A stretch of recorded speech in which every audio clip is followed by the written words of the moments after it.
Okay, it's Friday night.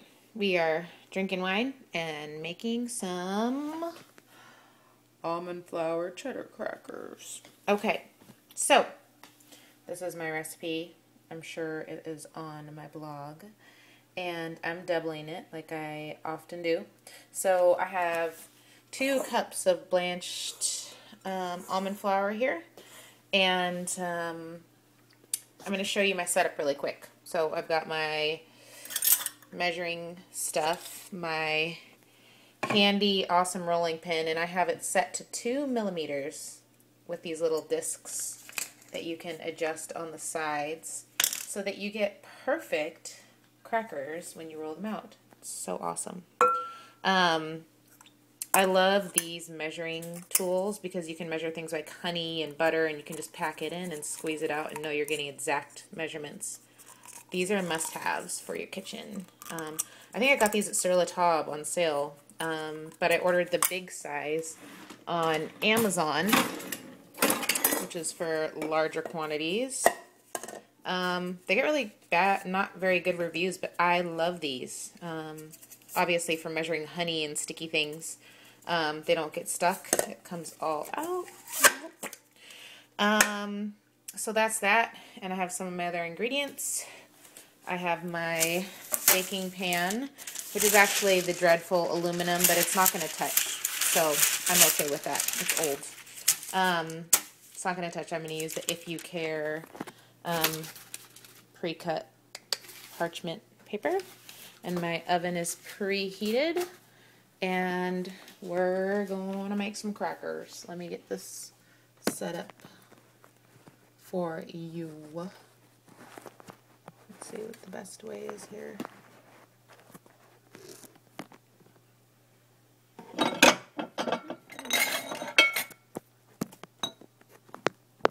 Maybe like that.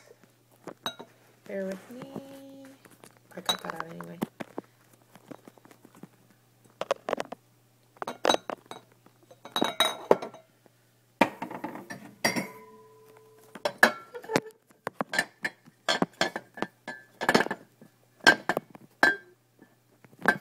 Let me see this stupid thing. There we go. Okay, so 2 cups blanched almond flour right there. Let's see what's next. I'm doubling this, so hazelnut meal. If you're allergic to one or the other, if you're allergic to hazelnut meal, then you can do all almond flour, no problem. I've done it and tested it, so here's a 1/2 cup since we doubled the recipe. Sesame seeds, 1/4 cup. If you don't want to add these in, you don't have to substitute anything for them. So I'm going to do them. Sprouting these would be a great idea. I'm going to try that next time. But we'll just do that just like that. Here we go. And then we've got 1/8 of a teaspoon of salt, which is now going to be 1/4 since we're doubling. And I'm kind of scooping the half Himalayan, half gray. Baking soda, 1/4 teaspoon times 2. Make sure you get an aluminum free. Bob's Red Mill is always aluminum free, so that makes life a little easier. A teaspoon of dried parsley. That's what I got, so that's what we're getting. Garlic powder. I like a savory cracker. If you don't, then you can totally skip this. I put 3/4 of a teaspoon of garlic powder on the recipe, and I've done it that way, but I'm just going to do that for the whole batch.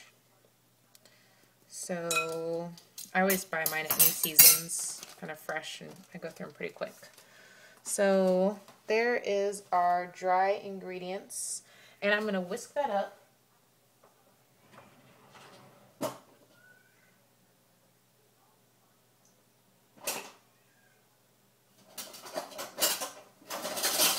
I'm going to whisk that up before I add my cheese. So just going to do this.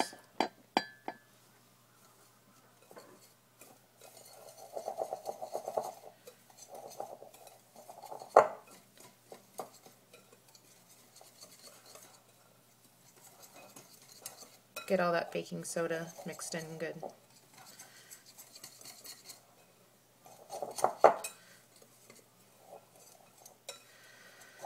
Okay, that's pretty good. And okay, so cheese. We've got a half cup of cheddar and a 1/4 cup Romano. This is actually cheddar and pecorino Romano, the sheep's milk cheese. You can use whatever cheese you like. So you want a total of about 1.5 cups because I'm doubling it. It is a 1/2 cup and a 1/4 cup, so 1.5 cups. So I kind of just lightly pack it in there. 1 cup. And see, the stuff doesn't have to be perfect. Just kind of do whatever. Okay. So we're just going to break it all up and mix it in good.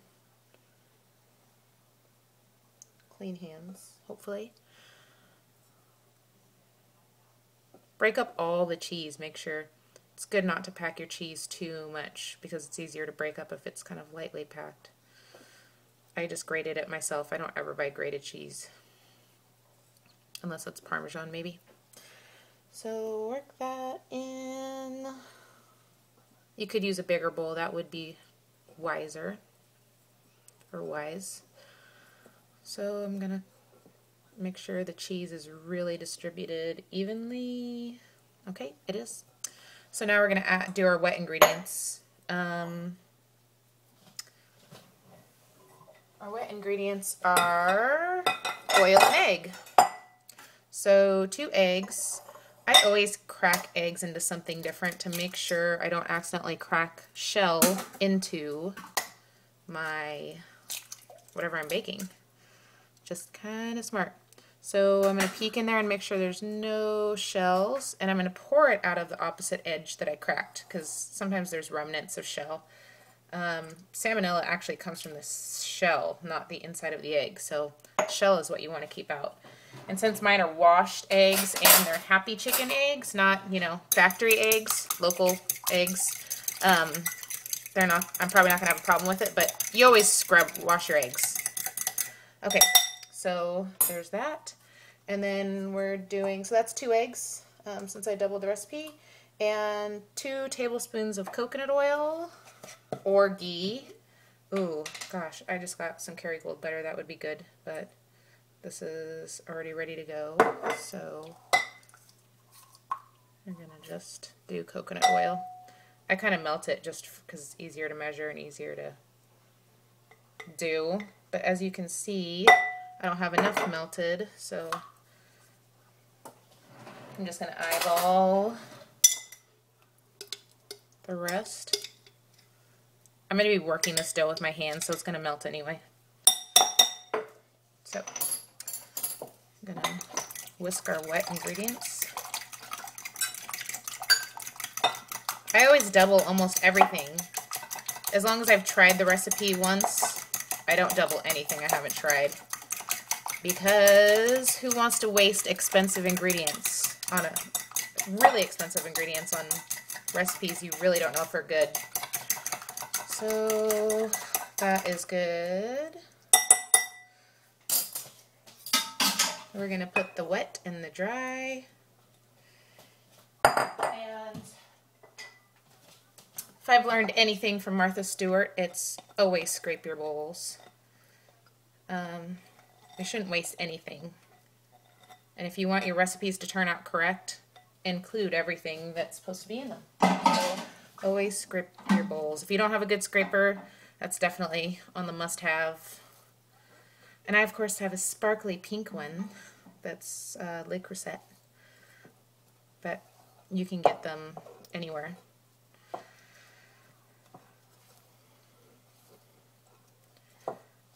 Okay, so I'm just going to scrape that off with my hand. You're going to have to get in there and work it. It's going to get sticky.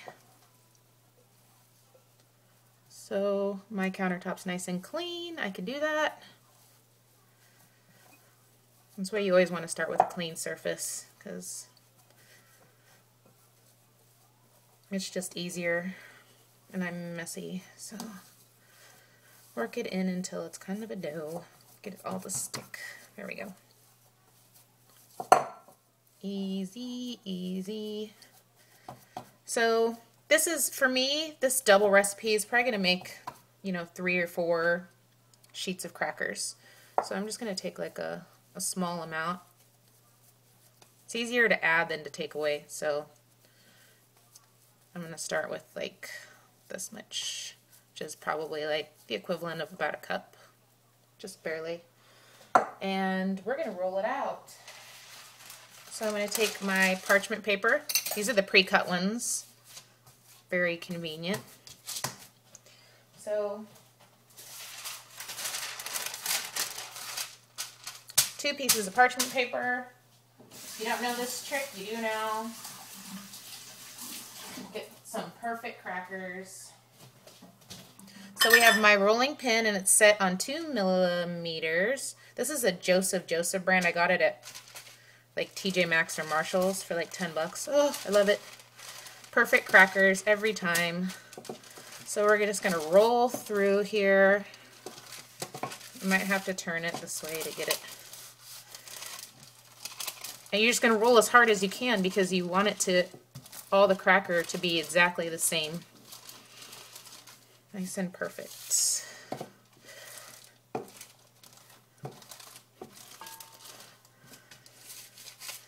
I am quite the perfectionist when it comes to baking because when you're not, you end up throwing stuff away. If the edges of your crackers are not even, they get burnt and you end up throwing away good ingredients that you spend a lot of time doing. So just, you know, measure things properly and try to make everything pretty and neat.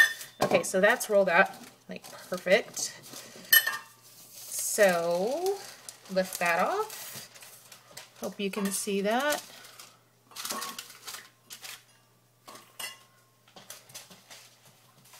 And take a nice clean pizza cutter or pastry dough thing, and we're going to, I'm making it pretty, of course, because that's what I do. So I kind of remove the edges because I like my crackers square.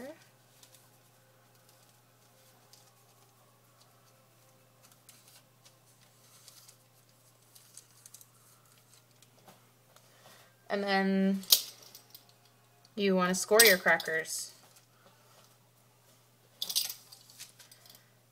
So we're just going to make some lines.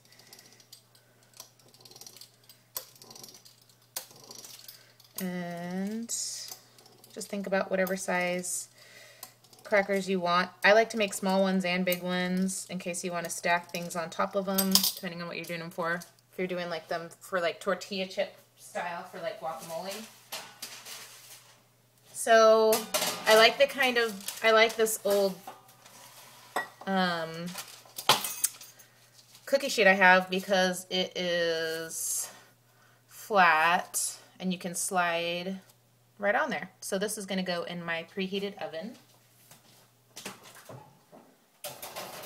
And since they are so incredibly thin, just 2 millimeters thick, I am going to check those just after like 5 minutes, maybe even 4. I'll set my timer for 4.5 minutes. And I'll check them to see if they're nice and golden. You want them to be golden. I tend to bake mine and then put them in the